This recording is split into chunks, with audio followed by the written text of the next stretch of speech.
Eh bien, bonjour à tous. Ça y est, j'ai terminé l'assemblage de la nouvelle turbine Pelton réalisée avec le servomoteur Siemens. Elle est réalisée comme la version V2 en acrylique et les injecteurs, cette fois, c'est des injecteurs qui seront fixes. Donc j'ai une possibilité quand même de mettre l'injecteur variable. C'est une caisse que j'ai dessinée pour 4 entrées d'injecteurs. Les essais vont être faits dans les mêmes conditions hydrauliques qu'avec la turbine qui tourne actuellement.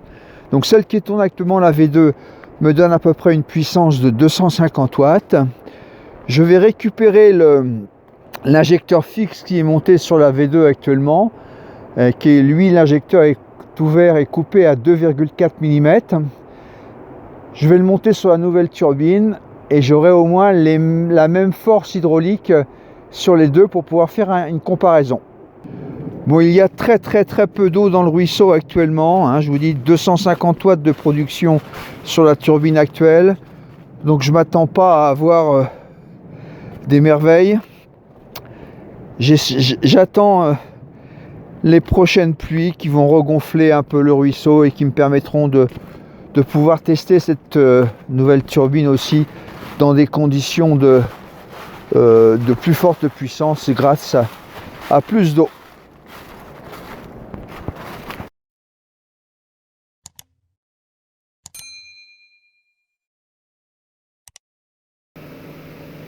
Voici la turbine montée, donc avec la caisse en acrylique. Donc sur cette caisse, j'y ai fait 4 ouvertures pour mettre éventuellement 4 injecteurs. Parce que comme la roue est plus petite, les objets sont eux aussi plus petits. Et j'étais pas persuadé que l'injecteur variable pourrait fonctionner correctement sur ce type de montage. Donc j'ai fait une version traditionnelle avec plusieurs ouvertures pour plusieurs injecteurs qui pourraient être éventuellement ouverts les uns après les autres en fonction de la quantité d'eau et avec des injecteurs de diamètre éventuellement différents. Bon, j'ai eu quelques petits soucis au collage, j'ai fait une petite bêtise.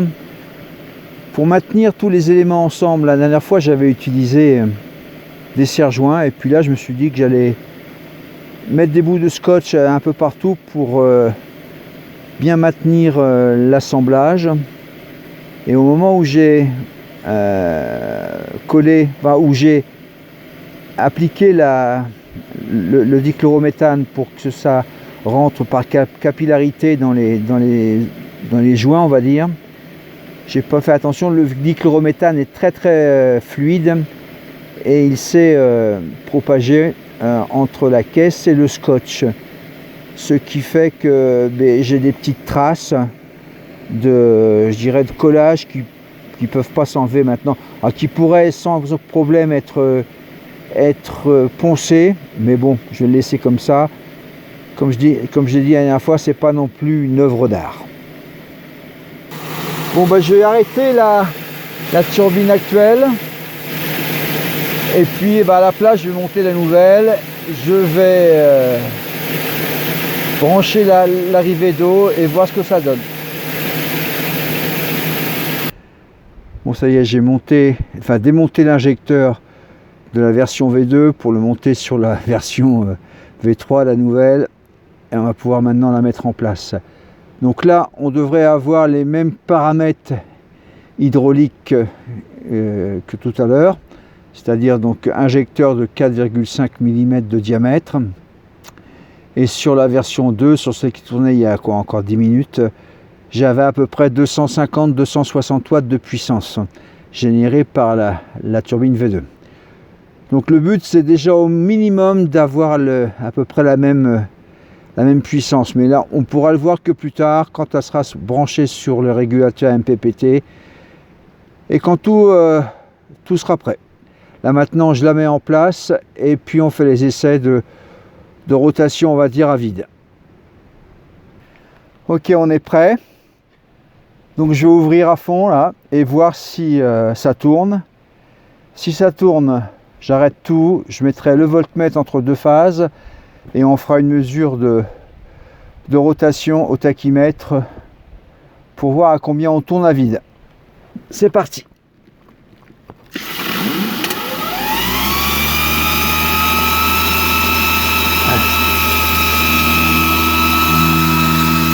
Bon, déjà première chose, ça tourne. Je sens que ça tourne vite. On a un bruit de vitesse quand même assez élevé. Maintenant reste à voir quelle est la tension générée entre phases et quelle est la vitesse de rotation.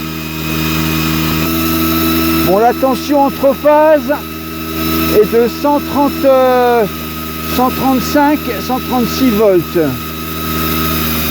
Donc je pense qu'on n'obtient pas du tout la vitesse nominale, puisque c'est la vitesse nominale normalement 4000 tours minute, et à 4000 tours on devrait avoir à peu près 150 volts.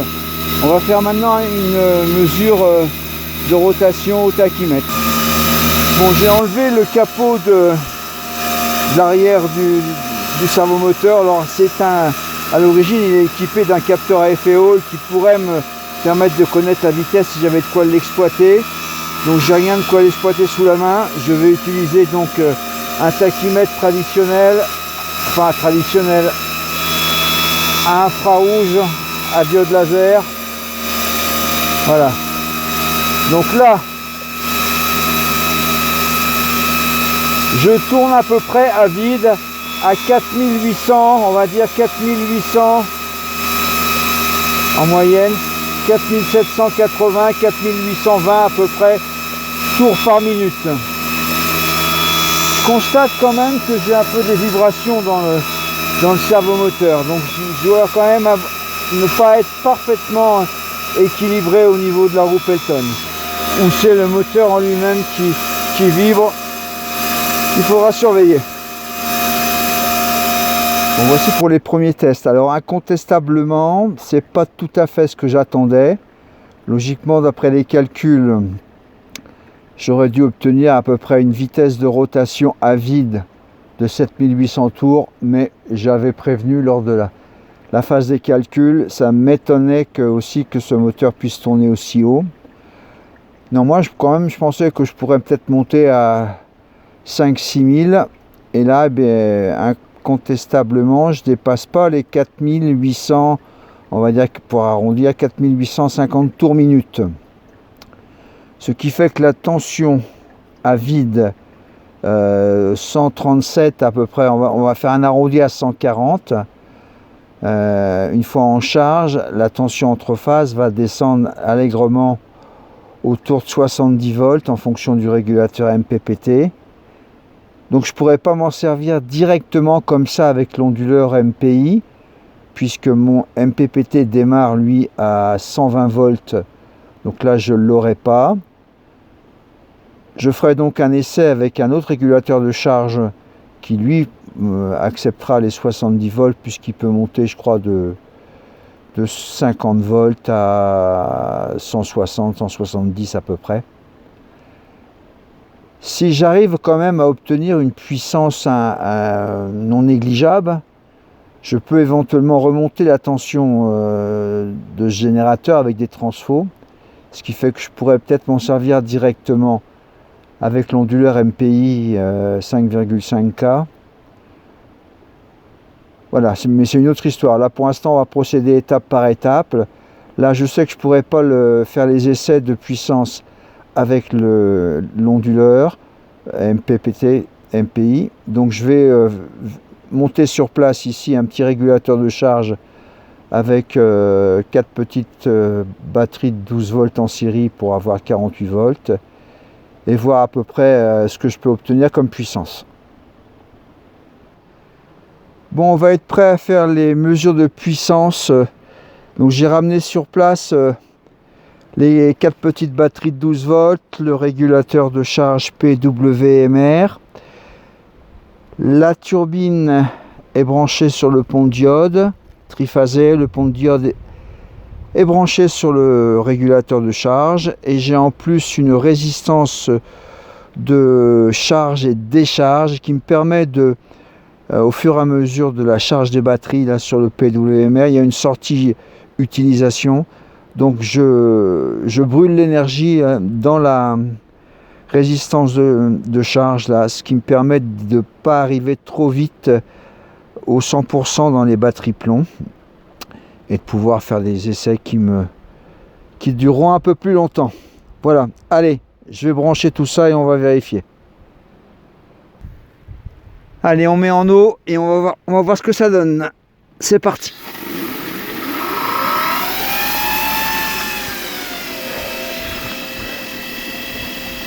Voilà, donc là j'ai ouvert qu'un tout petit peu. Maintenant j'ouvre à fond et on va voir si le MPPT monte en tension.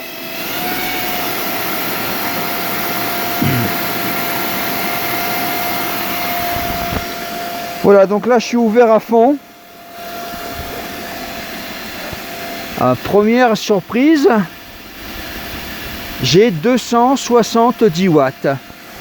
C'est un tout petit peu au-dessus qu'avec l'ancienne, avec la version 2. Alors, voilà. La tension donc de redresser après le pont de diode est de 94 volts à peu près. Et la puissance générée, 272. Mais c'est une belle petite réussite pour l'instant. Vu qu'il n'y a pas énormément d'eau et que je suis vraiment sur un petit débit avec l'injecteur de 4,5 mm, bah je génère là un tout petit peu plus que la version numéro 2.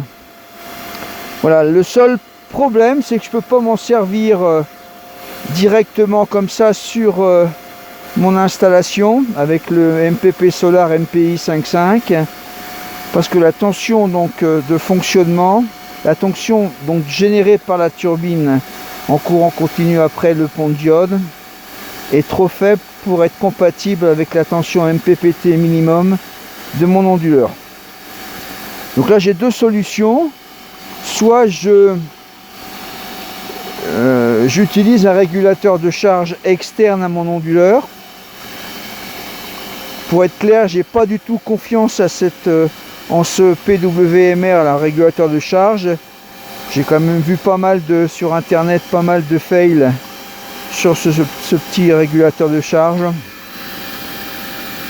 Par contre, ça serait complètement compatible avec un régulateur Victron par exemple, sans aucun problème.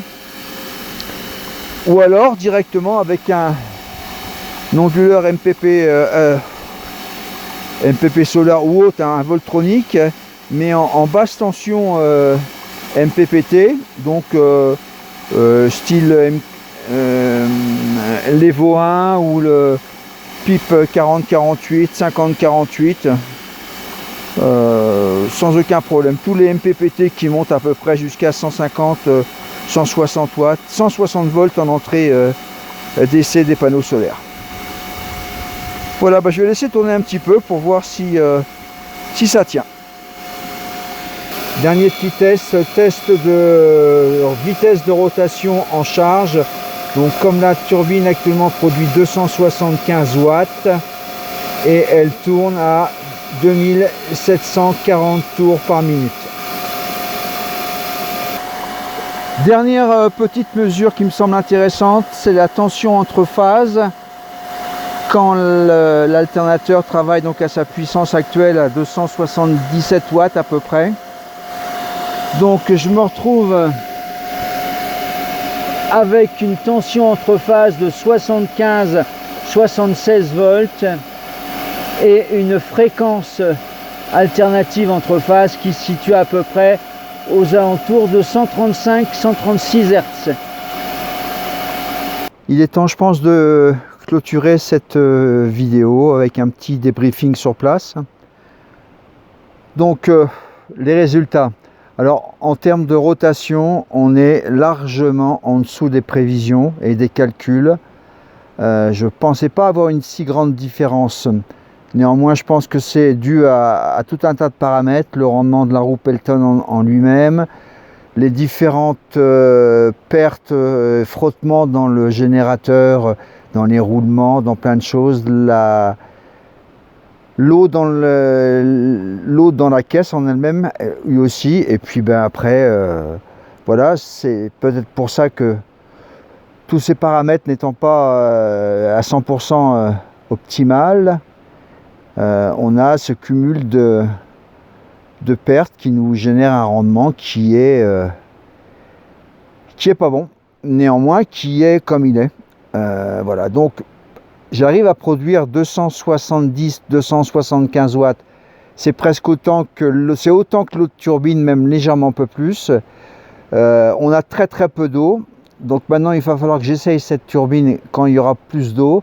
Donc là on est mi-janvier, c'est pas rare ici d'avoir très peu d'eau encore en mi-janvier. On a eu beaucoup d'eau à l'automne, jusque mi-décembre, et puis là ça s'est asséché un petit peu.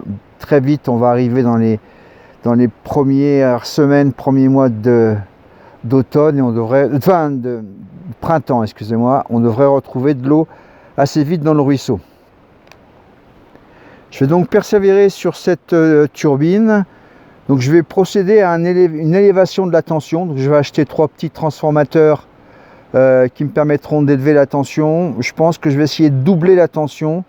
En doublant la tension, je devrais arriver à peu près à 140 volts alternatifs avant le pont diode, ce qui devrait me donner à peu près, peut-être, faut que je le calcule, 240-280 volts continu, donc largement acceptable par mon MPPT de l'onduleur MPPT Solar. Du coup, à vide, si jamais il y a un problème, la tension serait doublée, donc elle serait de 280 volts alternatifs entre phases.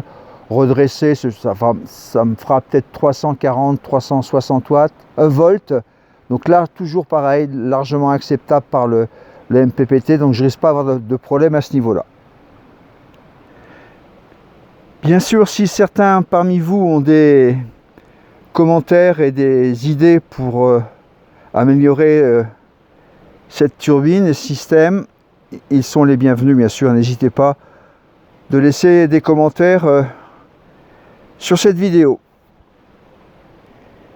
Il en va de même un peu sur le choix du générateur. Si quelqu'un donc a une idée concernant un servomoteur de cette qualité, je ne veux pas là partir sur un moteur d'éolienne ou quoi que ce soit, hein. Je veux vraiment quelque chose de sérieux, de Siemens éventuellement, où il y a beaucoup de servomoteurs à aimant permanent de très bonne qualité. Donc l'idéal, ce serait de trouver un servomoteur qui a une vitesse de rotation nominale, on va dire entre 2005 3000, 2000, 2005, 3000, capable de fournir une puissance 1500 watts. De toute façon, avec le rendement de ma conduite forcée, je ne pourrais pas aller au-dessus de 1500 watts. Donc voilà. Et puis, si quelqu'un a dans ses stocks ou a une idée, pareil, qui me laisse un commentaire là sous la vidéo, et puis voir que si on peut trouver un nouveau générateur. Voilà, j'espère que cette vidéo vous a plu. Je vais remonter maintenant là provisoirement, le temps que la flotte et les pluies reviennent, l'ancienne turbine. Si cette vidéo vous a plu, écoutez, vous serez gentil de me mettre un pouce vers le haut. Ça fait plaisir et puis ça augmente la visibilité sur YouTube. Je vous souhaite un très bon début d'année. Le printemps va bientôt arriver et puis ce sera l'été après. Donc la turbine tournera beaucoup moins, ne tournera plus même, mais elle sera remplacée par le soleil et par les panneaux solaires. Merci à tous, à bientôt.